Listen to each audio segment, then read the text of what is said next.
नमस्कार, मी विशाल पाटील। आज आपण उलगडणार आहोत 2025च्या पावसाळी अधिवेशनानं महाराष्ट्रासाठी नेमकं काय साध्य केलं ते। अधिवेशन म्हटलं की केवढं मोठं राजकारण, आक्रमक प्रश्न, संघर्ष, वाद आणि काही ऐतिहासिक निर्णय। मात्र या सगळ्यामधून आपल्या राज्याच्या जनतेला खरंच काय मिळालं? कुठल्या मुद्द्यांना न्याय मिळाला, कुठल्या अपेक्षा फोल ठरल्या आणि कुठल्या निर्णयांनी महाराष्ट्राच्या भविष्यामध्ये अमूल्य बदलांची पायाभरणी केली? गेल्या 3 आठवड्यांमध्ये विधिमंडळाच्या सभागृहामध्ये विविध प्रश्न स्फोटक झाले। शाळांमध्ये हिंदी सक्ती की मातृभाषेचा अभिमान, शेतकऱ्यांचे हक्क, कर्जमाफी, पायाभूत सुविधा, स्त्रियांच्या सुरक्षेपासून ते सफाई कामगारांच्या न्याय्य हक्कांपर्यंत, सामाजिक न्याय ते आर्थिक नियोजन आणि नैसर्गिक आपत्ती व्यवस्थापनापर्यंत प्रत्येक मुद्द्यावरती चढाओढी, शाब्दिक झुंजी आणि अखेर काही निर्णायक तसंच प्रतीक्षेतल्या निर्णयांचा प्रवास आपण पाहिला। मात्र याच अधिवेशनामध्ये सरकारला इतिहासामध्ये पहिल्यांदाच तत्काळ काही निर्बंध मागे घ्यावे लागलेत। जनक्षोभ आणि विरोधकांच्या या आवाजामुळे शालेय शिक्षणातील हिंदी भाषा सक्तीचा आदेश अखेर मागे घेण्यात आला। सफाई कर्मचारी, महिला, आदिवासी सामाजिक घटक यांच्या कल्याणासाठी काही योजना देखील मंजूर झाल्या, तर काही धोरणं अजून चर्चाचक्रातच राहिलेली आहेत।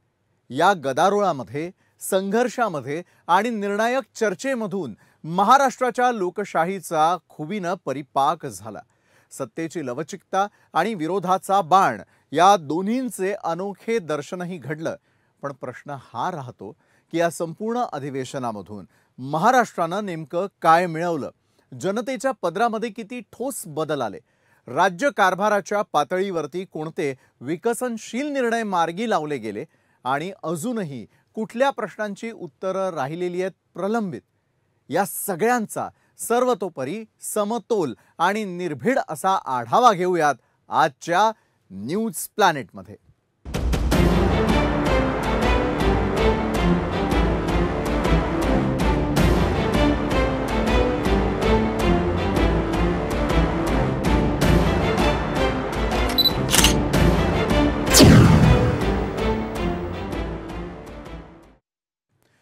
जूनच्या सकाळपासूनच विधान भवनासमोरील वातावरण चिघळलेलं होतं। अगदी सुरुवातीच्या काही मिनिटांमध्येच हिंदी भाषा सक्तीचा आदेश म्हणजेच 10वी पर्यंत हिंदी विषय सक्तीने शिकवण्याच्या निर्णयावर विरोधकांनी मोठा हल्ला चढवला। सभागृहामध्ये घोषणाबाजी, पोस्टर फडकावणं, सभापतींनी शिस्तीचे आदेश देत सत्राचे सुरुवातीचे तास सांभाळण्याचा प्रयत्न तर केला। यावेळी मुख्यमंत्री आणि शिक्षण मंत्री यांनी तत्काळ बैठक घेत विरोधक, शाळा संघटना आणि तज्ञ यांच्यासोबत चर्चा केली। समाज माध्यमांवरून जनतेमध्ये तीव्र संतापाची लाट असल्याने सरकारला जाहीरपणे माघार घ्यायला लागली। तसंच हा जो निर्णय होता तो मागे घेत आणि शिक्षण विषयक अभ्यासासाठी स्वतंत्र समितीच्या स्थापनेची घोषणा देखील करण्यात आली। दिवस अखेरीला विरोधकांनी हा विजय साजरा केला आणि सरकारची अपयशाची खिल्ली देखील उडवली। राज्य सरकारच्या वतीनं डॉक्टर नरेंद्र जाधव यांच्या नेतृत्वात एक कमिटी तयार करण्यात येईल। या समितीचा रिपोर्ट आल्यानंतरच त्रिभाषा सूत्र त्या रिपोर्टच्या आधारावर या ठिकाणी लागू केलं जाईल। आणि म्हणून 16 एप्रिल 2025 आणि 17 जून 2025 हे दोन्ही शासन निर्णय आम्ही रद्द करण्याचा निर्णय घेतलेला आहे। हे दोन्ही शासन निर्णय या ठिकाणी रद्द आम्ही करतो। त्यानंतर 1 जुलै ते 4 जुलै दरम्यान पूर, सार्वजनिक आरोग्य आणि मुंबई पुण्यामधील संकटांवरती सभागृहामध्ये चर्चा करण्यात आली। हा कालखंड पावसामुळे निर्माण झालेल्या आरोग्य संकट, पालिकांची अनास्था, पायाभूत सुविधा आणि शहरांमधील वाहतुकीचे प्रश्न याभोवती फिरताना दिसून आला। विरोधी आमदारांनी अत्यंत तपशीलवार प्रश्न उपस्थित करत सरकारच्या तयारीवरच टीका केली। तसंच महापारेषण, पालिका, आरोग्य आणि सिव्हिल डिफेन्स संबंधित मंत्र्यांना प्रश्नांची सरबत्ती झाली। आणि याच आठवड्यामध्ये सरकारच्या माझी लाडकी बहीण योजनेमधील निधी हा हेतू पुरस्सर वळवला जातो का, याबद्दलही वाद भोवळला होता. पहिल्या आठवड्यानंतर दुसरा आठवडा हा शेतकऱ्यांच्या प्रश्नांनी गाजला.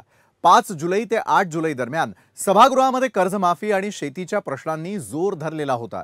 कर्जमाफीच्या अंमलबजावणीमधील अडचणी, बँकांच्या त्रासदायक असलेल्या प्रक्रिया, नगदी पीक विम्यासाठी लोकांच्या लागलेल्या रांगा आणि शेतमाल हमी भावाची ग्वाही हे मुद्दे पहाटेपासून संध्याकाळपर्यंत चर्चिले जात होते. 1 रुपयाचा पीक विम्याचा सोंग केला. तो सोंग आणि ढोंग दाखवून शेतकऱ्याला फसवलात आणि आता बंद करून टाकलात आणि शेतकऱ्याला वाऱ्यावर सोडण्याचं पाप करताय तुम्ही सत्ता बदलल्यानंतर. पीक विमा कंपन्यांचा फायद्याची जी काही यंत्रणा बनवली त्यामध्ये गावनिहाय पंचनामा, नुकसानाच्या टक्केवारीवर आधारित परतावा आणि असंख्य शेतकऱ्यांना ती नुकसान भरपाई मिळत नाही. त्यामुळे राज्याचं स्टँडर्ड 12 गावाचा ग्रुप तांत्रिक पद्धतीने ठरवला आहे. त्यामध्ये त्या आकडेवारीत अडकून न राहता आज नुकसानाच्या टक्केवारीवर परतावा दिला पाहिजेत आणि त्यानुसार शेतकऱ्यांचा विमा घेतला गेला पाहिजे. अध्यक्ष महोदय, हे आकडे माझे नाहीत, सरकारी आकडे आहेत आणि यांना मदत काय दिली गेली? फक्त 7,41,00,000. ही फसवणूक नाही, ही पिळवणूक नाही, हे शोषण नाही शेतकऱ्यांचं. आणि म्हणून ही मदत आपण कधी देणार आहात या सर्व बाधित शेतकऱ्यांना, याचं उत्तर सरकारने दिलं पाहिजे. अध्यक्ष महोदय, आणि मग त्यानंतर शक्तीपीठ महामार्गाच्या भूसंपादनासाठी शेतकऱ्यांचा संघर्ष, लहान गावांमधून आलेल्या शिष्टमंडळांनी केलेली निदर्शनं, सरकारनं कर्जमाफीसाठी उपसमिती स्थापन केली आणि महामार्गासाठी स्थानिकांना विश्वासात घेण्याचं आश्वासन दिलं. दुसऱ्या आठवड्यातच 9 जुलै ते 13 जुलै दरम्यान आरोग्य, महिला आणि शिक्षण यांची चर्चा देखील रंगली. महिला सुरक्षेचा प्रश्न तसंच विद्यार्थ्यांचे ऑनलाईन प्रवेश आणि आरक्षणामधील बदलावरती विरोधकांनी अक्षरशः संताप व्यक्त केला.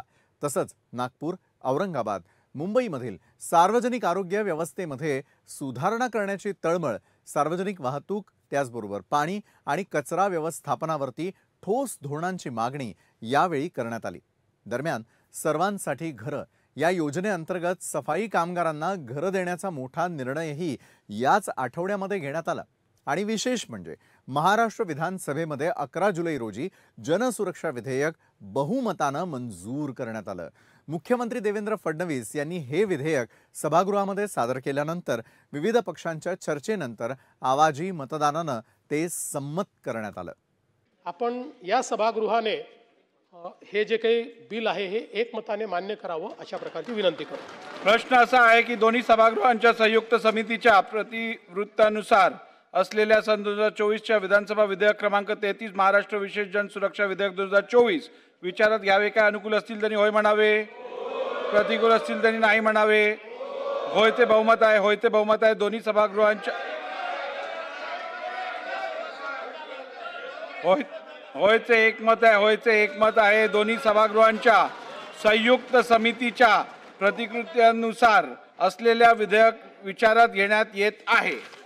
बरं, या संपूर्ण पावसाळी अधिवेशनाच्या काळामध्ये कुठकुठले महत्त्वाचे आणि मोठे निर्णय घेण्यात आले जे तुमच्या आमच्या आयुष्यावरती परिणाम करणारे ठरणार आहेत, त्यावर एक नजर टाकूयात ग्राफिक्सच्या माध्यमातून. पावसाळी अधिवेशनातील महत्त्वाचे निर्णय. जनसुरक्षा विधेयक मंजूर. हिंदी भाषेसंदर्भातील दोन्ही शासन निर्णय रद्द. तुकडाबंदी कायदा निरस्त. कृत्रिम वाळूसाठी कार्यपद्धती जाहीर. गणेशोत्सव हा राज्य महोत्सव म्हणून घोषित. 1.5 लाख गोविंदांचा विमा राज्य सरकार काढणार. दिव्यांग अनुदानात 1,000 रुपयांची वाढ. मराठा समाजासाठी 300 कोटी वर्ग. नागपूर प्रकरणामध्ये दिव्यांग आयुक्तांना सक्तीच्या रजेवर पाठवण्याचा निर्णय. राज्यातील सर्व मदरशांची झाडाझडती घेऊन अहवाल सादर करण्याचा निर्णय. त्यानंतरचा तिसरा आठवडा हा निर्णायक क्षण आणि गदारोळानं रंगताना दिसला. 14 जुलै ते 17 जुलै दरम्यान विधान भवनामध्ये विधेयक, आंदोलनं आणि कार्यप्रदर्शन पाहायला मिळालं. तिसऱ्या आठवड्यामध्ये तर थेटपणे सत्ताधारी आणि विरोधक यांच्यामधील संघर्ष प्रचंड उंचावलेला दिसून आला. कधी सभागृहाबाहेर आंदोलनं तर कधी निदर्शनं. आणि यावेळी शहरातील ट्रान्सपोर्ट, ग्रामीण भागाचा वीज प्रश्न आणि गटविकास योजनांवरती चर्चा देखील करण्यात आलेली होती आणि या दरम्यानच प्रत्येक निर्णयावरती राजकीय घासाघीस झाल्याचं देखील दिसून आलं. कसं पाहूयात. वरून निरा धरणातनं पाणी येतंय आणि सोनके तलाव आहे तिथं खूप मोठा, तिथून D3 मधनं खाली 15 गाव आहेत, सेम प्रॉब्लेम आहे. तर त्याच्यात सगळा समाविष्ट करून ही योजना खूप उत्तरात सांगितलं, परंतु याच्यासाठी कायमस्वरूपी तोडगा काढावा लागणार. खूप मोठे शेतकरी याच्यावर अवलंबून आहेत आणि याची एक योजना करून ही पुन्हा एकदा, कारण 700 किलोमीटर कॅनलवर किती शेतकरी अवलंबून आहेत याचा आपणच त्या ठिकाणी गांभीर्यानं विचार करावा, लवकरात लवकर करावी एवढी विनंती आपल्याला. अध्यक्ष महोदय, खरं या कालव्याची लांबी साधारण 170 किलोमीटर आहे. आपण ज्या तलावाच्या संदर्भातला उल्लेख केला आहे निश्चितपणे तपासून पाहू. आम्ही शेवटी शेतकऱ्याला पाणी मिळालं पाहिजे, शासनाची भूमिका आहे. हे तर आत्तापर्यंत अधिवेशनामध्ये काय काय झालं हे आपण पाहिलं. मात्र अधिवेशनाच्या बाहेरही काही गोष्टी घडल्या ज्यांचे पडसाद सभागृहामध्ये उमटल्याचं दिसून आलं. अधिवेशन सुरू असतानाच संभाजी ब्रिगेडचे अध्यक्ष प्रवीण गायकवाड यांना काळं फासण्यात आलं. यामध्ये दीपक काटे यांच्यासह शिवधर्म फाउंडेशनच्या कार्यकर्त्यांचा देखील समावेश होता. यावरूनही सभागृहामध्ये चांगलाच गदारोळ झाला होता.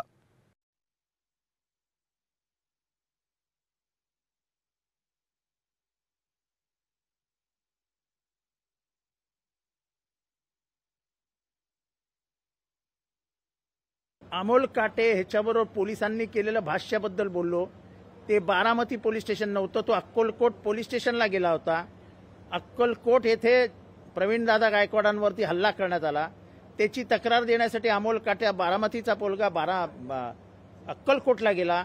अक्कलकोटच्या पोलिसांनी उभं राहून त्याचं स्वागत केलं आणि म्हणाले तुम्ही काय काळजी करू नका, तुम्हाला काय अटक वगैरे होणार नाही, आम्हाला वरनं फोन आलेले आहेत. ही हकीकत ही अक्कलकोट पोलीस स्टेशनमध्ये घडली आणि हे स्वतः अमोल काटे याने मला सांगितलं. प्रवीण गायकवाड यांच्या प्रकरणापासून स्टेट स्पॉन्सर्ड टेररिझम आहे अशा प्रकारचं त्यांनी सांगितलं.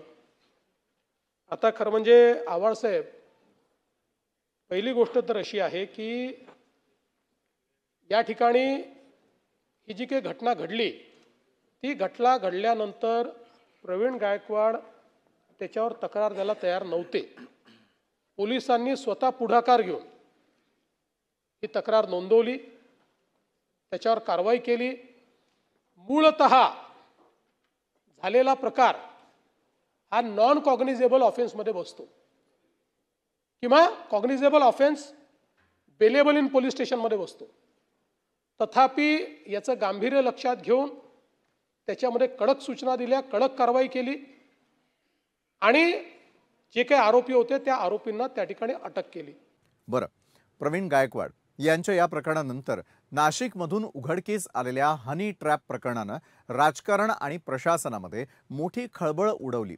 नाना पटोलेंनी तब्बल 72 वरिष्ठ सरकारी अधिकारी आणि काही आजी माजी मंत्री हे हनी ट्रॅपच्या जाळ्यामध्ये अडकल्याचा गौप्यस्फोट केला. नाशिकमधील पंचतारांकित हॉटेलमध्ये घटना घडल्याची माहिती दिलेली असून त्यावरूनच आता विधानसभेमध्ये चर्चेला आणि गोंधळाला तोंड फुटलं आणि या संपूर्ण प्रकरणासंदर्भामध्ये सखोल चौकशीची मागणी देखील करण्यात आलेली आहे.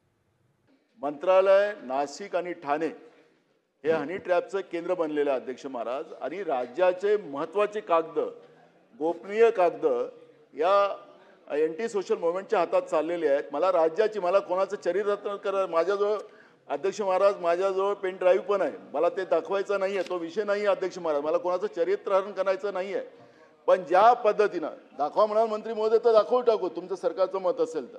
अध्यक्ष महोदय, आपण या बाबी गांभीर्याने घेतलेल्या आहेत आणि आपल्या निर्देशाप्रमाणे शासनाने देखील नोंद घेतलेली आहे. त्यानंतर 9 जुलैला मुंबईमधील आकाशवाणी आमदार निवासातील कॅन्टीनमध्ये शिवसेनेचे आमदार संजय गायकवाड यांनी निकृष्ट अन्न दिल्याच्या कारणावरून कॅन्टीन कर्मचाऱ्याला बनियन आणि टॉवेलवरती जाऊन बुक्क्यांनी मारहाण केली.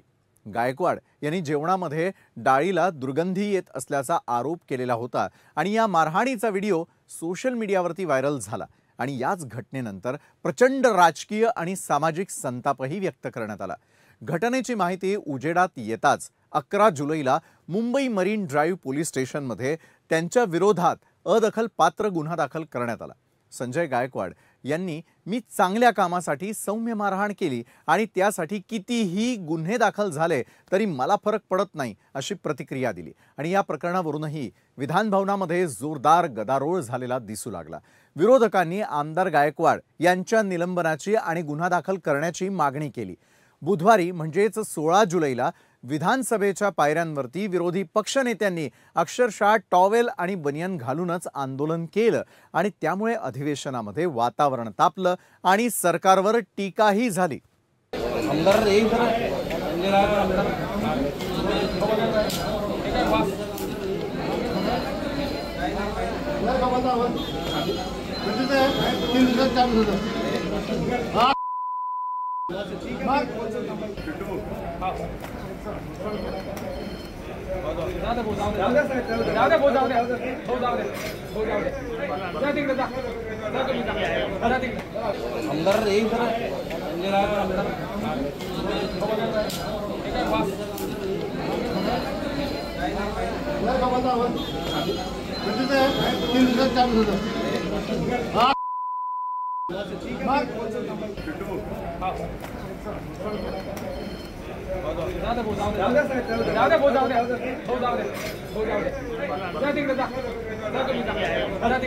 मी माझी सहानुभूती मुख्यमंत्री महोदयांबरोबर आहे।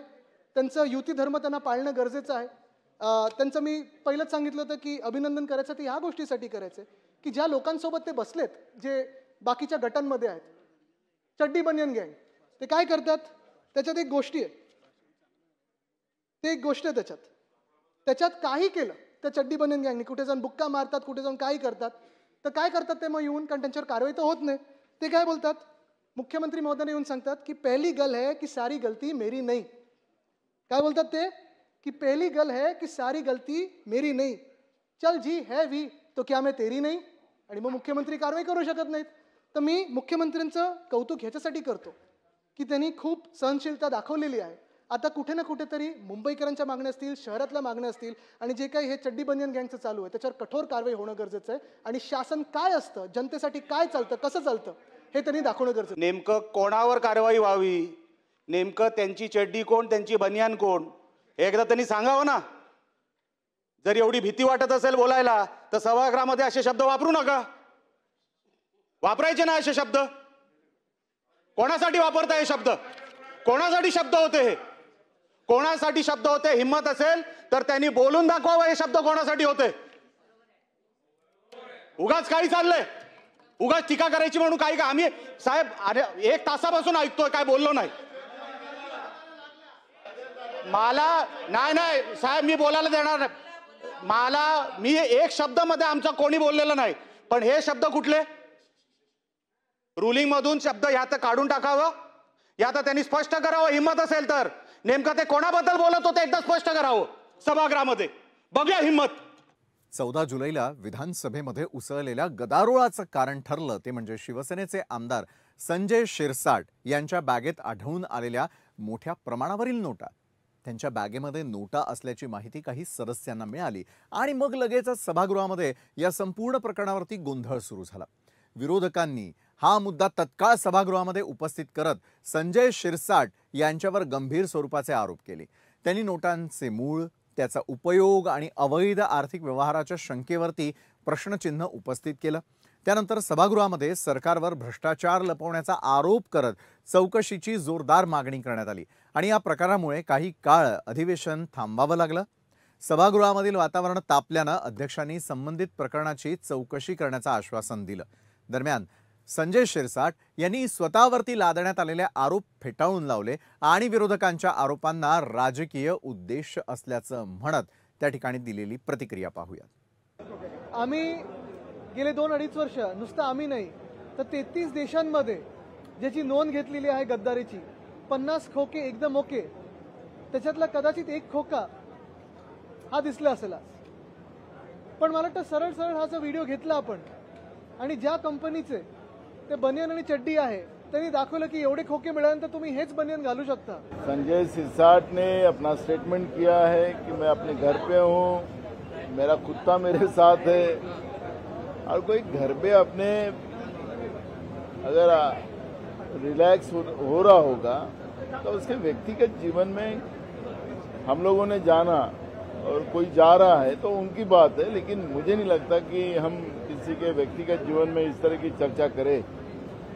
तो उसके लिए मैं उस पर कोई कमेंट नहीं करना चाहूँगा। व्हिडिओ काय दाखवतोय, माझं घर आहे, जे घर तुम्ही पाहतायत ते माझं घर आहे, माझं बेडरूम आहे। बेडरूममध्ये मी बसलेलो आहे, बनेनवर बसलेलो आहे, बाजूला माझा सर्वात लाडका कुत्रा हा माझ्या बेडरूममध्ये आहे आणि एक बॅग तिथं अशी ठेवलेली आहे। याचा अर्थ असा होतो की मी कुठेतरी प्रवासातून आलोय, कपडे काढलेत, माझ्या बेडवर मी बसलेलो आहे। अरे मूर्खानो, एवढी मोठी बॅग जर पैशाची ठेवायची असेल तर अलमाऱ्या काय मेल्यात का, त्या काय सगळ्या काढून टाकल्यात का काय? आल्याबरोबर नोटा आहेत त्या बॅग मी अलमाऱ्यामध्ये ठोसल्या असताना, परंतु कपड्याच्या बॅगला सुद्धा यांना नोटा, यांना पैशाशिवाय काहीच दिसत नाही। एकदा एकनाथ शिंदे साहेब विमानातून खाली उतरून त्याचे जे काही बॉडीगार्ड बॅगा घेऊन चालले होते तेही सुद्धा त्या नोटांनी भरलेले होते म्हणाले। आता यांना कपडे ठेवायला काय बॅगा नाही लागत, यांना पैसे ठेवायला बॅगा लागतात। बरं, हे तर सगळं झालं आधीच। आता गुरुवारी झालेल्या राड्याचंच उदाहरण घ्या। 18 जुलैला राज्य विधिमंडळाच्या पावसाळी अधिवेशनाच्या शेवटच्या दिवशी भाजपचे आमदार गोपीचंद पडळकर आणि शरद पवारांच्या राष्ट्रवादी काँग्रेसचे आमदार जितेंद्र आव्हाड यांच्यामध्ये सभागृहात जोरदार शाब्दिक वाद झाला। वादाचा पेच इतका वाढला की संपूर्ण सभागृहामध्ये गदारोळ माजू लागला। शरद पवारांची राष्ट्रवादी आणि भाजप आमदारांमध्ये एकमेकांवरती आरोप प्रत्यारोप झाले। ही घसरण नियंत्रणात आणण्यासाठी अध्यक्ष राहुल नार्वेकर यांनी स्वतः हस्तक्षेपही केला। त्यांनी दोन्ही बाजूंना शांत राहण्याचं आवाहन केलं। असे प्रकार पुन्हा घडू नयेत यासाठी सभागृहातील शिस्तबद्धतेसंबंधीचे नियम कठोर केले आणि नवीन निर्देश जारी केले। अध्यक्षांच्या या निर्देशांमुळे वातावरण काहीसं निवळलं। विरोधकांनी सरकारवर आणि सत्ताधारी पक्षातील आमदारांवर टीका केली आणि या घटनेमुळे पावसाळी अधिवेशनाच्या अखेरीला राज्याच्या राजकारणामध्ये चांगलाच स्फोटही झाला।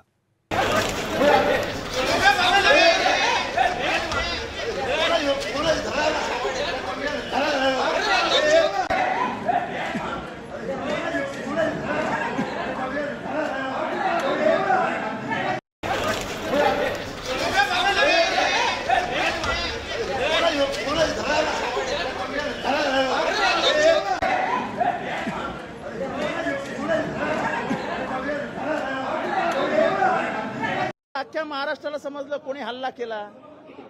आम्हाला याच्यापेक्षा जास्त काही पुरावाच द्यायचे नाहीत। जर तुम्ही विधानसभेमध्ये गुंडांना प्रवेश देणार असाल आणि ते हल्ले करणार असतील तर आमचेच जीव सुरक्षित नाही आहेत। मी स्वतः ट्विट टाकलंय, मला आई बहिणीवरनं शिव्या दिल्या आहेत, तुला मारून टाकू, कुत्रा, डुक्कर, काय अजून काय काय लिहिलंय, काय चालू आहे काय विधानसभेत। मी भाषण करून बाहेर आलो आणि थोडासा मोकळी हवा खेळायला बाहेर गेलो होतो, हा मालाच मारण्यासाठी आले होते सगळे। म्हणजे विधानसभेमध्ये विधिमंडळाच्या पायऱ्यांवर भवनामध्ये आमदार सुरक्षित नसतील तर कशाला राहायचं आमदार? काय गुन्हा आहे आमचा? कोणीतरी मवाल्यासारखा येतो, आमच्या आई बहिणीवर शिव्या देतो, त्याला ऑफिशियल लँग्वेज म्हणून डिक्लेअर करा ना। अनपार्लमेंटरी वर्ड्स वापरले जातात, करून टाका पार्लमेंटरी वर्ड्स आहेत म्हणून। सत्तेचा एवढा मुजोरपणा, सत्तेचा एवढा माज। विधानसभेच्या प्रांगणामध्ये जी घटना घडलेली आहे ती अत्यंत दुर्दैवी घटना आहे। याचं अतीव दुःख विधानसभेचा सदस्य म्हणून मला आहे। मी महाराष्ट्र विधानसभेचे अध्यक्ष आणि सभापती हे आवारपूर्ण त्यांच्या अंतर्गत असल्यामुळं मी दिलगिरी व्यक्त करतो आणि याविषयी आमचे सगळे नेते मंडळी यांच्याशी चर्चा करून मी तुमच्याशी सविस्तर बोलतो। नाही, पण ते समर्थक आहेत का गुंड आहेत? आणि ही जर का परिस्थिती या राज्याची आली असेल तर मग विधान भवनाला अर्थ काय? ज्यांनी त्यांना पास दिले त्यांच्यावरती कारवाई झाली पाहिजे, मग तो कोणी असेल ज्यांनी त्यांना पास दिले त्यांचं नाव आलं पाहिजे समोर, कारण हा अधिकार शेवटी अध्यक्षांचा असतो। अध्यक्षांची पण दिशाभूल केली गेली का हा पण विषय आहे। मात्र अशी मारामारी आणि आमदारांना धक्काबुक्की, ही गुंडागर्दी आता विधान भवनापर्यंत पोहोचली असेल तर मग हे फार अवघड आहे। ताबडतोबीने गृहमंत्र्यांनी आणि मुख्यमंत्र्यांनी सगळे विषय सोडून या गुंडांवरती आणि त्या गुंडांच्या पोशिंद्यांवरती कडक कारवाई केलीच पाहिजे.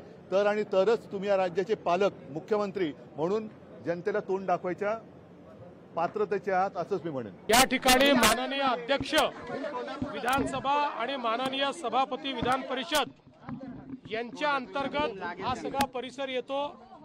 त्यामुळे माननीय अध्यक्षांनी आणि सभापतींनी याची गंभीर दखल घ्यावी आणि या संदर्भात जी काही कडक कारवाई आहे ती कडक कारवाई माननीय अध्यक्षांनी करावी अशा प्रकारची विनंती मी त्यांच्याकडे केलेली आहे. मला असं वाटतं की अशा प्रकारे एकतर या ठिकाणी इतक्या मोठ्या प्रमाणात लोक जमा होतात आणि मारामारी करतात हे या विधानसभेला शोभणारं नाही आणि म्हणून याच्यावर निश्चित कारवाई ही झालीच पाहिजे. अशा पद्धतीने आमदारावर हल्ला करण्यासाठी बाहेरून भाडेकरी त्या ठिकाणी आणले जातात, गुंड आणले जातात आणि तिथे असणारे सामान्य कार्यकर्ता नितीन देशमुख याचे कपडे फाडले जातात. हे अतिशय चुकीचं आहे. अख्ख्या महाराष्ट्राने ही घटना तिथं बघितलेली. ही गुंडाशाही आहे, ही दडपशाही आहे आणि आपल्याला जर सत्तेचा एवढा अहंकार असेल तर तो आपण इलेक्शनच्या माध्यमातून तो त्या ठिकाणी उतरू. पण सरकार आणि अध्यक्षांच्या माध्यमातून सभापतींच्या माध्यमातून आव्हाड साहेबांवर त्या ठिकाणी जो हल्ला होणार होता या बाबतीत कारवाई झाली पाहिजे, शहानिशा झाली पाहिजे. की विधानमंडळाचं जे पवित्र सभागृह आहे या पवित्र सभागृहाच्या प्रिमायसेसमध्ये असा राडा होणे, विधिमंडळाचं पावित्र्य त्या ठिकाणी न राखणे हे काही आपल्याला शोभणारं नाही आहे. कुठल्याही पक्षाचं असो, कुणीही असो, सत्ताधारी असो किंवा विरोधी पक्षाचे असो, कुणीही अशी घटना यानंतर विधिमंडळ परिसरात होणार नाही याची काळजी सर्वांनी घेतली पाहिजे. याकरता आम्ही पुढाकार घेतलेला आहे. सभागृह कायदा सुव्यवस्थेवरती चर्चा चालू आहे आणि सभागृहाच्या विधिमंडळाच्या आवारात मारामारी झालेली आहे. माननीय पडळकर साहेब आणि जितेंद्र आव्हाड यांचे कार्यकर्ते आत्ता सभागृह लॉबी खाली मारामारी चालू आहे. म्हणजे काय चाललंय काय सभागृहात? आता ह्याला तर काय मला माहित नव्हतं मारामारी होणार म्हणजे, नाही तर लिखित दिलं असतं. पण ही माहिती म्हणजे आणि मारामारी पण पूर्वसूचना न देता करतात. मग ती सुधारणा जर दिली असती तर सांगितलं तरी. अशा काही गोष्टींच्या आयुधामध्ये भविष्य काळामध्ये आता एक नवीन आयुध निर्माण करण्याची आवश्यकता आहे. पॉइंट ऑफ इन्फॉर्मेशन आपण सरकारला निवेदन करायला सांगावं. कारण हे काय चाललंय सभागृहामध्ये कायदा सुव्यवस्थेची चर्चा चालू आहे आणि आमदार मारामारी करतात खाली. चाहे लोक प्रतिनिधि हो चाहे उनके कार्यकर्ता हो, इस तरह से अगर झगड़ा करते रहेंगे, फ्रीस्टाइल मारामारी करते रहेंगे तो वो पूरे लोकशाही का अपमान है. उनके ऊपर कड़ी कानूनी कार्रवाई की जानी चाहिए. ठीक है, पॉलिटिकल मतभेद होते हैं मगर मतभेद जबानी तरीके से हम भाषण में या हमारे विधिमंडल को जो सभागृह हमें दिया है उसमें हम हमारी जो बातें हैं वो बोल सकते हैं, लोगों के सामने रख सकते हैं. मगर विधान भवन के परिसर में इस तरह से अगर कोई फ्रीस्टाइल मारामारी करता है तो उसका मैं निषेध व्यक्त करता हूं और मैं दरखास्त करता हूं हमारे अध्यक्ष महोदय और साथ ही में सभापति महोदय को कि इन लोगों के ऊपर कानूनी कार्रवाई की जानी चाहिए. आज हाथ के माध्यम से उनकी एक दूसरे के ऊपर मारापीटी हो गई, भविष्य में और भी कुछ हो सकता है. तो इनके ऊपर कड़क से कानूनी कार्रवाई ऐसी होनी चाहिए कि भविष्य में यहाँ पे ऐसी चीजें किसी ने करनी नहीं चाहिए. या सर्व गोष्टी तर सर्वांच्या नजरेखालून गेल्याच, मात्र एका प्रसंगानं फक्त महाराष्ट्राचंच नव्हे तर संपूर्ण देशाचं लक्ष वेधून घेतलं आणि ते म्हणजे विधान परिषदेचे विरोधी पक्षनेते अंबादास दानवे यांच्या निरोप समारंभावेळीच्या फोटो सेशन. फोटो सेशनचा हा क्षणभर सगळ्या राजकीय गणितांना मागे टाकणारा ठरला. कारण विधानसभेमध्ये दैनंदिन संघर्ष, बाणेदार आरोप प्रत्यारोप आणि विचारसरणींचा फटका त्या ठिकाणी दिसून आला आणि याचा फटाका देखील या चर्चांमध्ये दिसला. अचानकपणे एकनाथ शिंदे आणि उद्धव ठाकरे हे प्रतिस्पर्धी नेते ज्यांची भिंत गेल्या काही वर्षामध्ये अधिकच उंचावलेली आहे ते दानवे यांच्या निरोप समारंभावेळी मात्र फोटोच्या एकाच फ्रेममध्ये दिसून आले. मध्ये बसलेल्या होत्या त्या म्हणजे नीलमताई गोऱ्हे. त्यांच्या एका बाजूला उद्धव ठाकरे आणि दुसऱ्या बाजूला एकनाथ शिंदे. या क्षणानं सर्वांच्याच नजरा त्या फोटो सेशनकडे खेळून बसलेल्या होत्या आणि खेळून ठेवलेल्या होत्या. फोटो सेशनच्या या निमित्तानं का होईना दोघेही कट्टर विरोधक एकाच फ्रेममध्ये दिसल्यानं ते अंबादास दानवेंच्या निरोप समारंभाचं फोटो सेशन हे सर्वात जास्त लक्षवेधी ठरलं. महाराष्ट्र विधानसभेमध्ये पेक्षा थोडा वेगळा माहोल पाहायला मिळालेला होता. सामना रंगात आलेला, सारं सभागृह उत्साहात आणि कुतूहलाने भरलेलं होतं. गोंधळ, आरोळ्या, हाशा, टिंगल यामध्ये मुख्यमंत्री देवेंद्र फडणवीस यांनी मात्र अचानकपणे मिश्किलपणे उभं राहत उद्धव ठाकरे यांच्याकडे पाहिलं आणि हसून थेटपणे सत्तेत सहभागी होण्याची ऑफरच देऊन टाकली. यानंतर सभागृहामध्ये क्षणभर नीरव शांतता पसरली आणि मग हास्याचा गडगडाट झाला. गेल्या काही काळामध्ये एकमेकांवरती तिखट टोमणे, आदळ आपट आणि आरोप प्रत्यारोप करणारे हे दोन नेते अचानकपणे मित्रासारखे संवाद साधताना पाहून अनेकांच्या नजरा एकमेकांवरती खेळल्या. ज्या हातामध्ये पूर्वी फटाक्यांचा दंड होता, त्या फटक्यांचा दंड होता, त्याच हातामध्ये आता मित्रतेचा हात पुढे आला की काय असा प्रश्न सर्वांच्या चेहऱ्यावरती उमटला. राज्याच्या राजकारणाचा पुढचा अध्याय नेमका काय असेल याचा तर्क सर्वजण लावत होते. ही खरंच नव्या मैत्रीची सुरुवात आहे की राजकीय डावपेचातील एक नवा फेरा, यावर उत्तर मिळणं कठीण जातंय. उद्धव ठाकरेंना मुख्यमंत्र्यांनी दिलेल्या ऑफर नंतर सर्वत्र आश्चर्यचकित झालेले चेहरे दिसून आले आणि सर्वांना एकच प्रश्न पडला, अरे फडणवीस नेमकं काय म्हणाले? तर पाहूयात मुख्यमंत्री फडणवीसांनी ठाकरेंना नेमकी काय ऑफर दिलेली आहे, कुठे स्कोप आहे हे पाहूयात. या टर्मचं त्यांचं आता हा निरोप समारंभ आहे, पण आपल्या शुभेच्छा आहेत. त्यांनी पुन्हा या सभागृहात यावं, आल्यानंतर त्याच पदावर असावं असं काही नाही. मी असं म्हटल्यावर हे म्हणतील पळवापळवी करतात म्हणून. उद्धवजी, आता उद्धवजी 29 पर्यंत तर काही स्कोप नाही. पण ऐका, 29 पर्यंत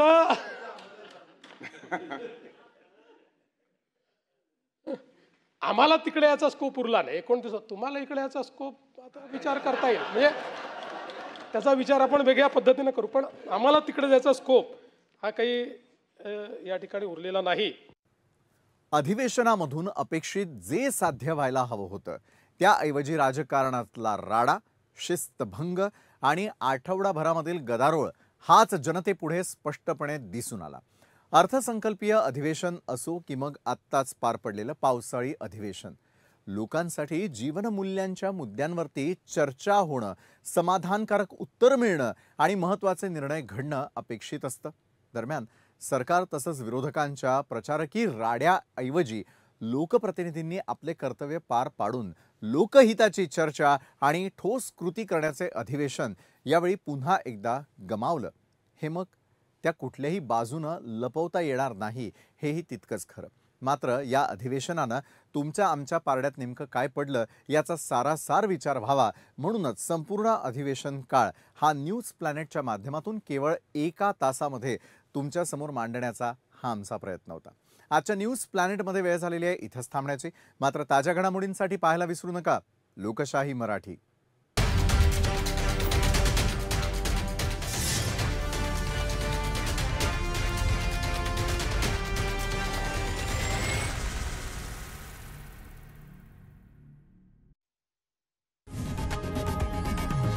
लोकशाही मराठी ऐका, पहा, जागरूक रहा.